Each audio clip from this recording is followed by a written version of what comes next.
Hello YouTube and welcome back to another edition of 3 Wide. This weekend the Monster Energy NASCAR Cup Series is at Kansas Speedway for the Hollywood Casino 400. Overall, this race at Kansas was pretty much the same as it's been for all the round 2 races, to where the first 2 stages were kind of or bad, and you really just needed to watch the end where we had a decent fight for the lead, just like we've had at Dover, Talladega, and then here at Kansas. In this race at Kansas, it seems like guys could get semi-runs, but as soon as they get somewhat near the back of the guy they're trying to pass, it'd be like they hit a wall and they get stuck for multiple laps, and then they would have to resort to throwing a slide job or hoping the guy would screw up and hit the wall or get loose and bobble. And this was even with both lanes working. The top, middle, and bottom were all lanes people were trying to use, and even with this, it was still pretty hard to pass here at Kansas. I don't know if that's because the temperatures were pretty low and the track's very grippy or something else. But with all that being said, let's get into my 3 takeaways from this race at Kansas. Number 1, Kevin Harvick screws up on his own. Just like at Dover in this round of the playoffs, Kevin Harvick looked like he was on the path to getting a win and adding more playoff points to his already large total in this round of the playoffs. But just like at Dover, Kevin Harvick had a pit road problem. But unlike at Dover, it was his fault this time instead of his pit crew. As we've seen through Kevin Harvick throughout the years with his 4 team, his pit crew's been screwing up and he just goes after him saying, hey, if this pit crew didn't screw up, I would be in victory lane. Now, I didn't see an interview with him after the race this time around, but after his speeding penalty, I would like to have seen the pit crew get interviewed this time to where they go, hey, this guy throws us under the bus every single time and he's finally screwed up, so we get to bitch about him. But on how this will affect Harvick for the rest of these playoffs, he's already had 2 problems in this round. If this continues, Harvick could potentially be on his way out in this upcoming round of the playoffs and could be bounced, and could be just sitting at Homestead having one of the best seasons, if not the best season of his career, and have nothing to show for it at the end. Now on to number 2. Chase Elliott capitalizes off of Harvick again, and now just like at Dover when Kevin Harvick's pit crew screwed up, and now this time with him screwing up, Chase Elliott comes in and takes the win at Kansas for his 3rd win of the season and 3rd win of his career in the Cup Series. Throughout the day, Chase Elliott was pretty much just a normal car just having an alright day, with him already being locked in with that win at Dover. In stage 1 he finished 10th, only getting 1 point, which really doesn't mean anything to him, considering in the next round only playoff points carry over. Then in stage 2 he finished 4th, having a good run, and just looking like they're trying to figure stuff out, and they figured something out to get his car to work better here at Kansas. And then in stage 3, on their last yellow flag pit stop, Chase Elliott came out of the pit 2nd, which was a great run from his pit crew, which got him extra spots to get him up there. And then on the restart, starting on the bottom, he would fall back to 3rd, and then would rally to get to 2nd. And then we would lead to the green flag pit stops where Kevin Harvick would be caught speeding, and then Chase Elliott would take over the lead and would never look back and get his win. In the last couple of laps, Kyle Busch and Kyle Larson were both reeling in Chase Elliott, but then when Larson caught up to Kyle Busch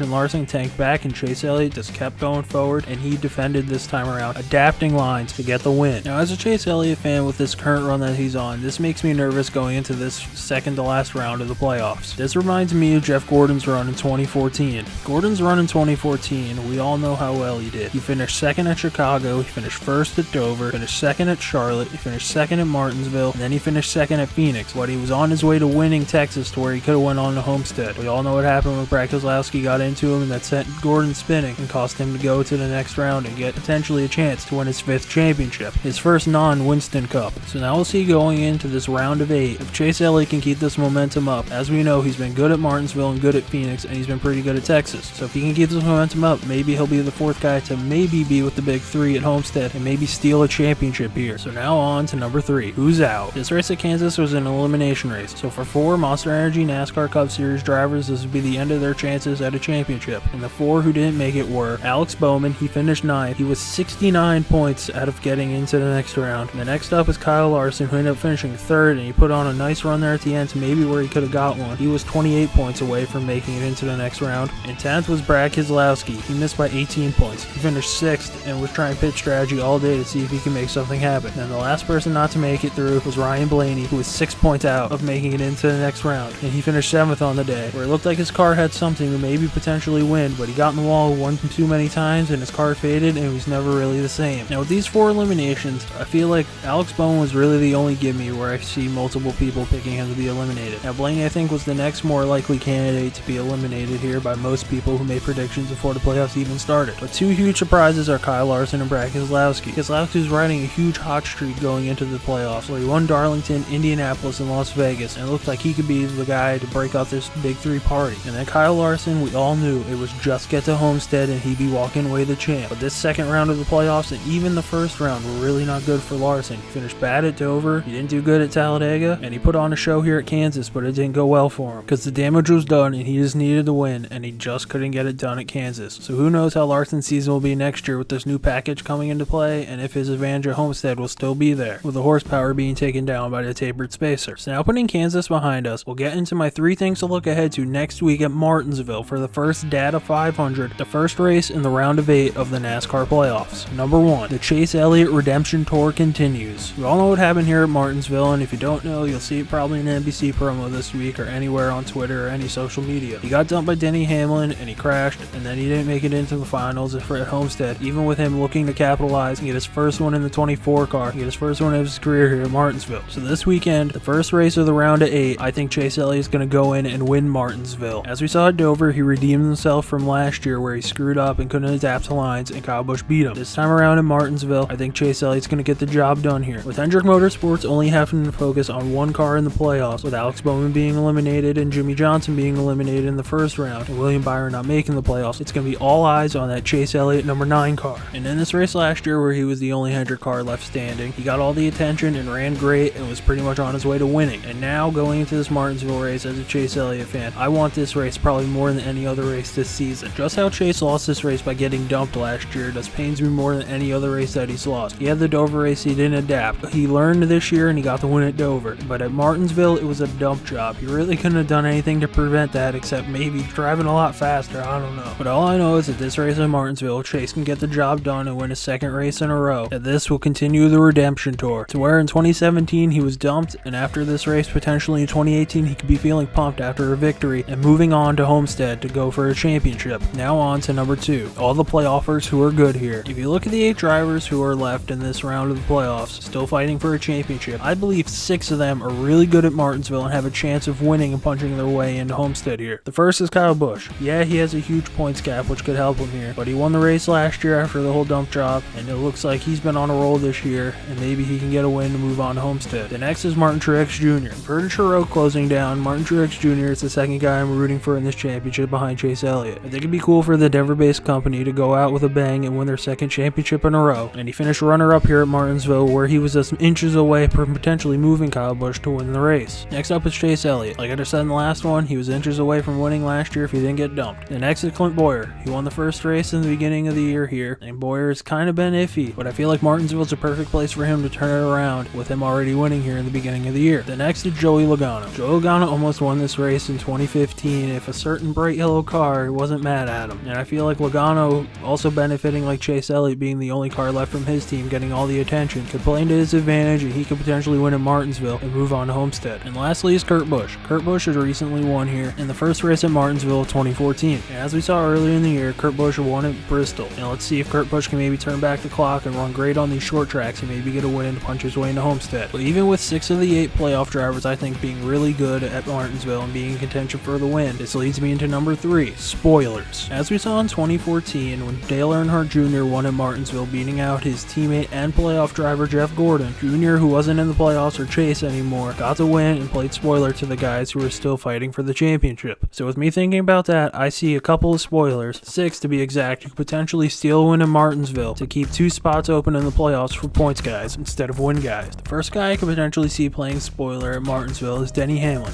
In the last 9 races at Martinsville, Denny Hamlin is 5th among all drivers, an average finish of 13.6, and he has a win here. The next is Ryan Newman, who has an average finish of 13.8, and has won here way back in the past. The next is Brad Keselowski. Brad Keselowski is 8th in terms of average finish at 13.9, and he has 1 win here. The next is Jimmy Johnson. Jimmy Johnson has an average finish of 14.8, which puts him 9th among all drivers, and he has 1 win here. The next is Ryan Blaney. Ryan Blaney ranks 10th in terms of average finish in the last 9 races here at 14.8, and in the first race here in 2018, he led the second most laps, 145, and he just couldn't get the job done and get the win. And lastly, my out of left field guy, which if you didn't think Ryan Newman was out of left field, I got someone further in left field, is the not as phenomenal AJ Allmendinger. AJ Allmendinger ranks 12th among all active drivers in the last 9 races in terms of average finish at 15.6. He has 5 top 10s and he finished 2nd in 2016 in the first race. With Allmendinger having nothing to play for next year, he'll just go all out and maybe be one of those crazy guys who's going to be knocking and bumping everyone out of the way to potentially get a win. So now we'll move on to my predictions to who will be the next 4 eliminated and who will be my final 4 going into Homestead. My first person eliminated who will not be going to Homestead is Eric Almirola. Going into this round of the playoffs, Eric Almirola only has 6 bonus points to his credit, and I don't see Almirola with 6 points pointing his way in and I don't see him winning at any of the 3 tracks in this round, and that's why I think Almirola will be eliminated. The next person I have eliminated is Kurt Busch. After his run here at Kansas, where he was pretty much a lap down all day and just couldn't get the lucky dog, I don't know a way that Kurt Busch could get a way in. Maybe winning Martinsville or maybe Phoenix at the very least, but I don't see him doing too well at Texas. And with 4 Stewart-Haas cars being in the playoffs as of right now, and with the rumors that Kurt Busch is out at Stewart-Haas at the end of this season, this is where it could potentially lead to Kurt Busch just getting bad equipment and not being able to perform and him being eliminated. My next guy eliminated is his teammate Clint Bowyer. And we'll be honest about Stewart-Haas Racing, I don't really believe in any of the other cars to potentially move on except Kevin Harvick. I think Kurt Busch was the second best car, but with the rumors swirling about him leaving, this could drop him down to the 4th car, and I don't think Aric Almirola performs well at these tracks. And I think Clint Bowyer really only has one chance to win, and that's at Martinsville, and I don't see him getting the win there. And if someone around him who has the same amount of points as him in the teens, such as Chase Elliott who has 18, Joey Logano who's got 15, Kurt Busch who's got 15, and maybe if Almirola can surprise some people with his 6 points, if one of them gets a win, that just makes Bowyer's hole even bigger to climb out of, and I don't see him really having a chance except at Martinsville. And now on to the last guy. And the last guy eliminated, I think, is going to be Martin Truex Jr. Yes, the defending NASCAR Monster Energy Cup Series champion will be eliminated in this round and won't be trying to defend his title in the Final Four this year. This race at Kansas really